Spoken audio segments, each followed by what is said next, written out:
Nostalgia is a drug, and recently I've been on one heck of a nostalgia trip.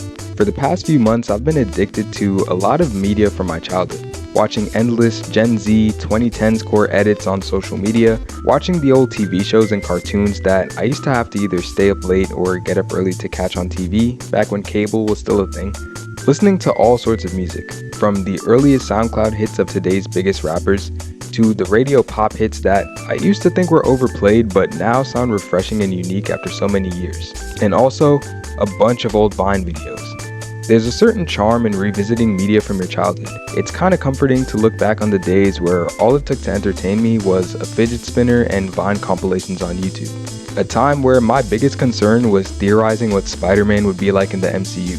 A time when mainstream music, movies, and art still seem to have passion and creativity put into them, not yet fully consumed by the corporate greed and chasing positive metrics on social media. I'm not gonna lie, it's been really fun taking this trip down memory lane. So fun actually that I started to take it a bit further, indulging in media from the 2000s, 90s, even the 80s. I mean, how far back can I go? Low-key, I'm starting to have nostalgia for eras of art and culture I never even lived through. All these time periods seem to be bursting with creativity, innovation, cultural movements, and iconic works of art that still influence us to this day. But when I snap back to reality, I look around at what's coming out today and I just feel a bit empty? I don't know, maybe that's a little dramatic, but I don't think I'm alone on this. The 2020s has no culture, a sentiment I've seen a lot on the interwebs recently, and for good reason. Everything in the 2020s so far seems to be a reference to something from like years ago.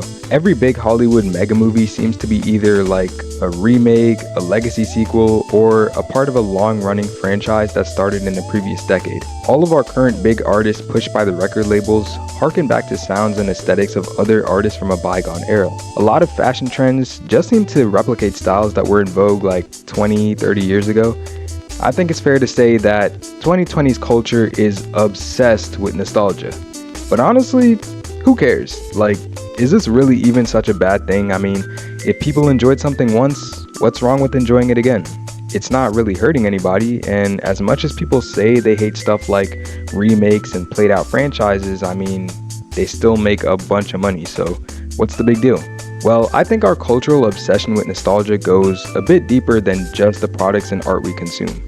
That's part of it for sure, but I think it's something more psychological and personal than just that. I noticed that I've started to have nostalgia for times that weren't even that long ago, and I don't think it's just me.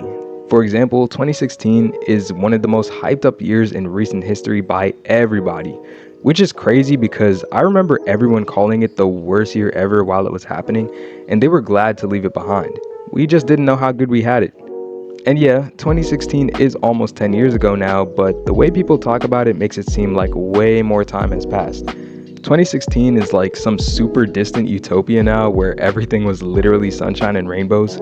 A simpler time when everyone was doing the mannequin challenge and Harambe was still alive. And then there's the even weirder case of 2020 lockdown nostalgia. Not only was this literally only 5 years ago, but like people were dead ass dying. Everyone had to stay inside or wear a mask. The whole world was isolated and anxious. Honestly, it sucked. On the bright side, it gave people the chance to watch a lot of TV, play a lot of video games, work and school from home. Sounds like an introvert's dream. Honestly, lockdown let a lot of people sink into their comfort zone. I think when you don't go outside and create new experiences, and you stay inside for such long periods of time like we were during lockdown, it literally warps your perception of time to seem faster than it actually is. And there are some studies to back me up on this. When you look at how some people live now, is it really that far off of our lockdown reality? Our time is being eaten with stuff like work, school, bed rotting, and doom scrolling on social media. With time moving so fast, it's no wonder that you start reminiscing about the years where it seemed to move slower and be more defined, like during your childhood or adolescence. And going back to the whole 2016 thing, I mean, don't get me wrong, goated year. But I think it's a prime example of how the human mind filters out bad memories over time, and only the positive ones seem to stick. Yeah, the world is shitty right now, probably worse than it used to be, and it makes sense why you would want to get away from it all by looking back to the past, but trust me, the world also sucked in 2016, and the 2000s, and actually the world's always been a mix of good and bad. Also, I think a lot of nostalgia is people romanticizing their childhood because they were kids and you're just oblivious to the real world at that time. Like when I was a kid, you think I was worrying about the economy recovering from a recession or, I don't know, ISIS? Fuck no. I was just focused on riding my scooter and watching Disney XD. Looking back on specific time periods with nostalgia and only remembering the good parts is low-key dangerous. Not only for our own personal lives, but also because this nostalgic mindset is being weaponized by big corporations and quickly ruining the art we consume. Real quick, let's take a detour to 2003. The movies were on a generational run. Return of the King, the Matrix sequels, Finding Nemo, Kill Bill, Pirates of the Caribbean, and of course, the absolute cinematic masterpiece that is Spy Kids 3D Game Over. But one that doesn't get enough love is a little movie called Honey. Probably because nobody liked it, but do not let that Rotten Tomatoes score fool you. This movie is actually peak. The plot is about this dancer in New York City who wants to be a choreographer for music videos, and also she teaches kids how to dance. That's pretty much it. Not gonna lie, the story is not that important, but this has to be the most early 2000s movie I've ever seen. The hair, the fashion, the visual style, the music, I mean, Missy Elliott and freaking Genuine are literally in this movie. The whole movie is just one big time capsule of early 2000s R&B, which is awesome. And even just the fact that it's a mid-budget film with a cheesy but also kind of wholesome story about like following your dreams and dancing, like these are the types of movies they genuinely don't make anymore. Now, why am I bringing this up? Well, this movie kind of sparked the idea for this whole video. Kind of got me thinking, could a movie come out now that captures our current culture and artistic vibe, as well as Honey and other movies like it did for the early 2000s? I mean, did the 2020s even have a cultural zeitgeist or aesthetic to it? I could be wrong, but I'ma say no. I think it will be really hard for a movie to ever capture a similar vibe, but for the 2020s, simply because we live in a society that is more atomized than ever. The only collective discourse seems to be over rage bait, politics, or the latest vapid consumerist trend like Stanley Cups and, I don't know, Labubu dolls. People don't talk to their neighbors or have community bonds. Having no friends or no relationships is low-key normal. Third spaces are limited, especially if you're young, and algorithms. Oh my gosh, like the algorithms, bro. Nowadays, you pretty much have access to all the music, every movie, and every show that's ever been made in the history of ever. You can tailor your media consumption to your specific needs, only including stuff that matches your vibe and nothing else. And don't get me wrong, I like this. I think it's a good thing that today we can choose what we want to watch and listen to, what we want to wear. Being authentically individually you is a great thing. But I think the loss of community and connection that comes with that was kind of inevitable. Media like movies and music for a while was kind of like the new religion, in the way that it's something everyone experienced together. Common ground that would form the base of relationships and ways of interacting with the world. In the age of hyper-specific and predictive algorithms, that's kinda dead. We're not all consuming the same type of art like we used to. When I look at the most streamed artists this year on Spotify, I don't really listen to any of them. Everyone has their own niche, everyone's interests are alternative to the mainstream now. Is mainstream even a thing anymore? I don't know. It's weird, but I think our generation is starting to feel this more and more. That's why we've started to look at the past with nostalgia when we weren't even alive for most of it. Buying VHS, DVDs, and vinyls to feel a sense of ownership over the art we love, which is something you just don't get with streaming.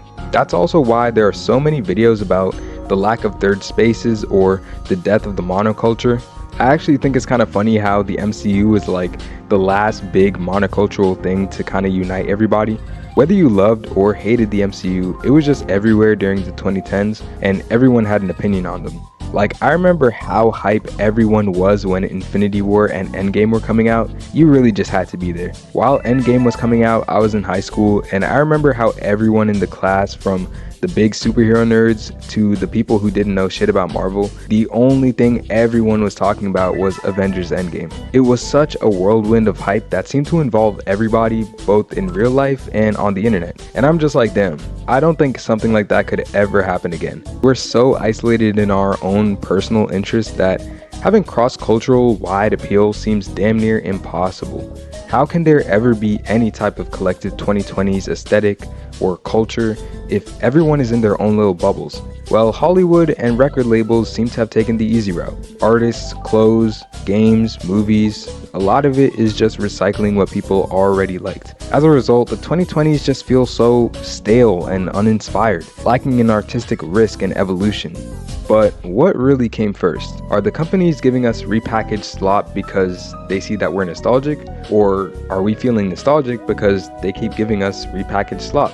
There's nothing really wrong with being nostalgic from time to time, but a media landscape that relies so heavily on it is one trying to keep you imprisoned in your own mind and your own memory. I mean, the root words of nostalgia literally mean returning home and suffering and longing. A bittersweet, painful feeling of wanting to return to something that can never exist anymore, if it even existed in the first place. For sure, nostalgia gives you a sense of comfort, but it's a fleeting, empty sense of comfort. And it sucks because it prevents you from having new experiences, creating new memories, discovering new great art that's just not in the mainstream. You can't live in the now if your head is always in the past, and right now actually has a lot to offer. You just have to look beyond what the algorithm feeds you. There's still so much good in the world and a lot of fun to be had nowadays, even if it doesn't seem like it. Even just looking slightly below the mainstream reveals a ton of indie films, indie artists, underground music, and cool experimental fashion that is actually new and fresh. Sometimes they take inspiration from the past without outright copying it. As much as this wave of nostalgia seems unavoidable, you don't have to sink under it. Anyways, if you enjoyed the video, consider leaving a like and subscribing to the channel. I really appreciate it. I know this video is kind of rambly, but I've just been thinking about this topic for a while. And yeah, that's all I got. It's your boy XO Dash, signing out.